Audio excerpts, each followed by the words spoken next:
Hi, everybody. Thanks for joining today. I hope everyone's SLOconf is off to a good start. Today, I'm here to discuss how your resiliency is reliable or not.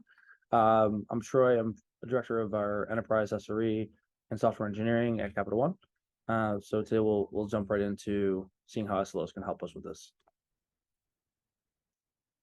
So, as we all know, failure is inevitable. It's going to happen. And in fact, just as the original SRE book entails, 100% is the wrong reliability target for anything. But how do we manage that? What do we do if we know failures are inevitable and we know that things are going to happen and surprises are there? And a lot of times, resilience becomes the answer to that. And when we look up what resilience is, the actual definition, just the word resilience by itself, right, is the ability to withstand and recover quickly from difficulties and essentially having toughness. And we know how that logically extends into engineering. And in engineering, resilience engineering is essentially expanding on that and saying, okay, how do our systems themselves know how to cope and behave and respond to the unknown and the unexpected?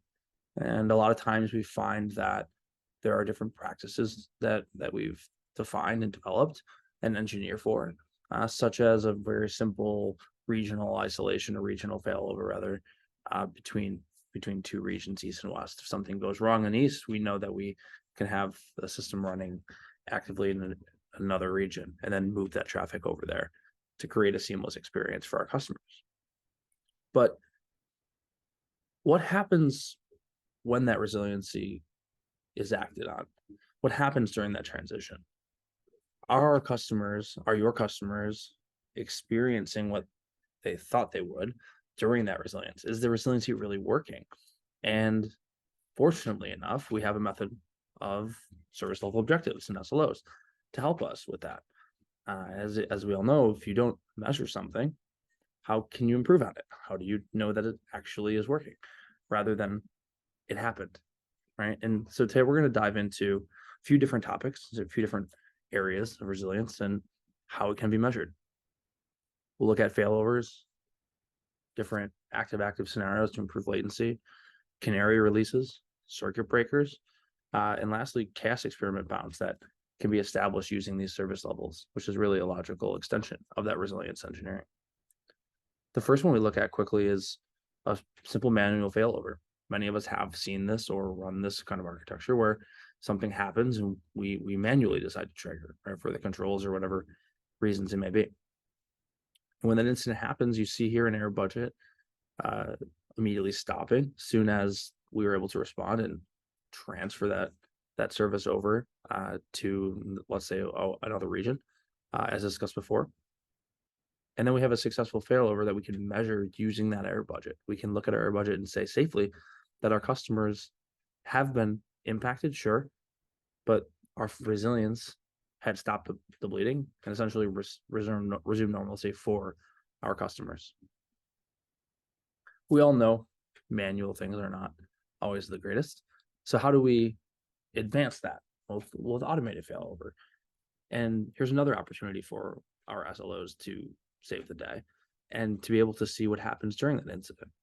Well, here we see an incident fail our system and the automation kicks in to do our failover. However, after that failover, we don't get that sustainability. We don't get that flattened period of improved availability for our customers.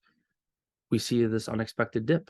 So now we're able to test and say, our automated failover maybe needs some work. Maybe there's a problem. Maybe a configuration doesn't get set right.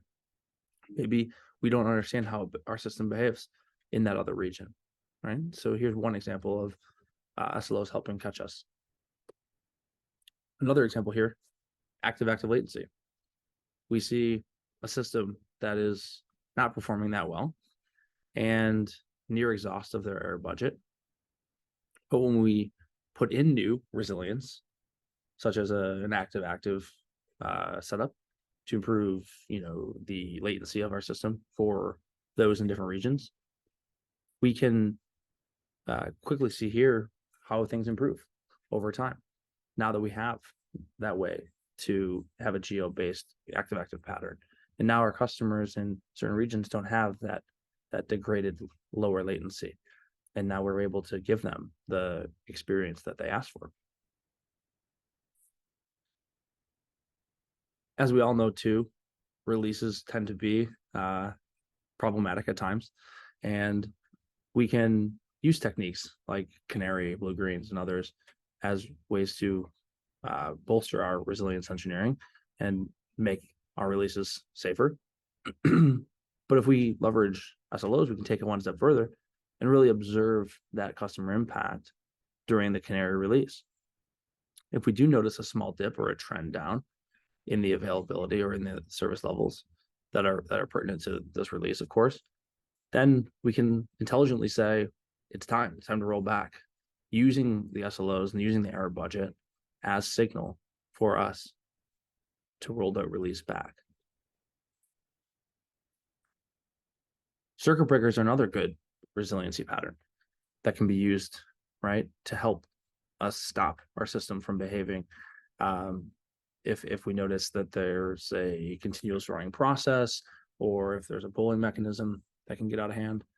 And here we look at how a circuit breaker in practice was catching and running, but had a flaw in it, had a bug in it, where after a while the circuit breaker would reset and that traffic would continue to run on that specific functionality or the specific part of the software. And we've seen that happen a few times here, right?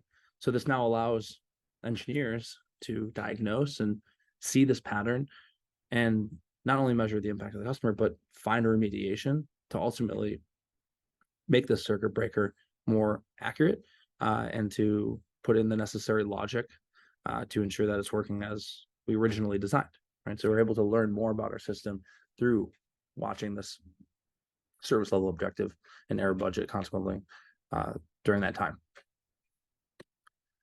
And the last area of resiliency that we can effectively use our service levels is in chaos testing. If we think about it here, there's a upper safety bound and lower safety bound that it creates. We know we don't want to exhaust our error budget. Maybe it's 50% is our lower bound.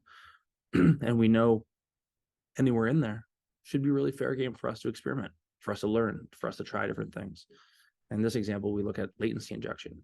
And you can see in these different learning zones how applying different levels of latency, whether it's 100 milliseconds, 150 milliseconds, 250 milliseconds, or whatever necessary time for your system, you can see that we've been able to diagnose and understand how does our system respond to that?